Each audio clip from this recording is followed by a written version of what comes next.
Ano ba yung papaload mo, bebe? Ano, only call, yung pangtawag. Sabi ni Papa, pang Cavite daw yan. Pag bebe. Oh my God! Tawag talaga yan. Oo. Unlicol na nga. Oh.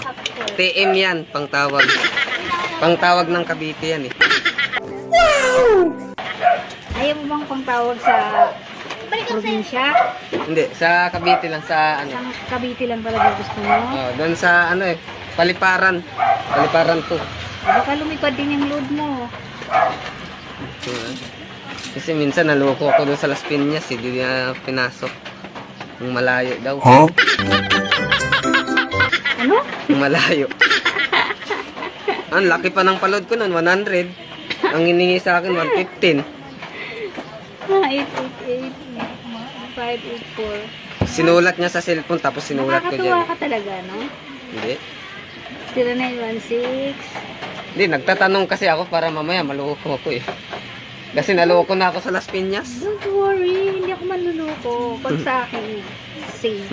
Hindi, doon sa, Safe ka. hindi, sa Las Piñas. Saka Hindi. hindi yung totoo sinasabi mo. Kahit nasa ang probinsya ka pa naroon, pasok at papasok yung load mo as long as hindi mali ang number mo, ha? Ayan, Kaya tamang-tama huwag kang talaga. maniniwala sa kanila, ha?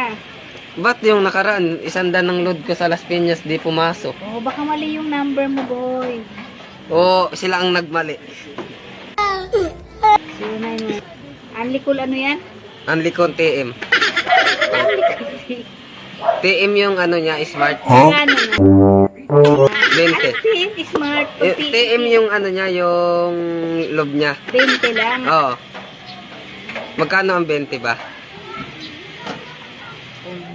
25 pesos. Oh, 24. Ipasok mo yan doon, te, ah. Oo, Malayo eh. papasok to, don't worry, ha? Cavite yun eh. Cavite din naman to. Nasa Cavite ka lang din. Naik to eh. Na Cavite to. Cavite ba? Naik, Cavite. Cavite, Naik. Cavite din. Oh, ayan. Kita mo. Lilipad yung pupunta doon. Oo, lilipad na yun. May pakpak yan. Lilipad yung load na yan. Papunta dun. Kasi ititext ko pa rin mamaya. Oh, ayan na. Nakita mo na? Yan, sige.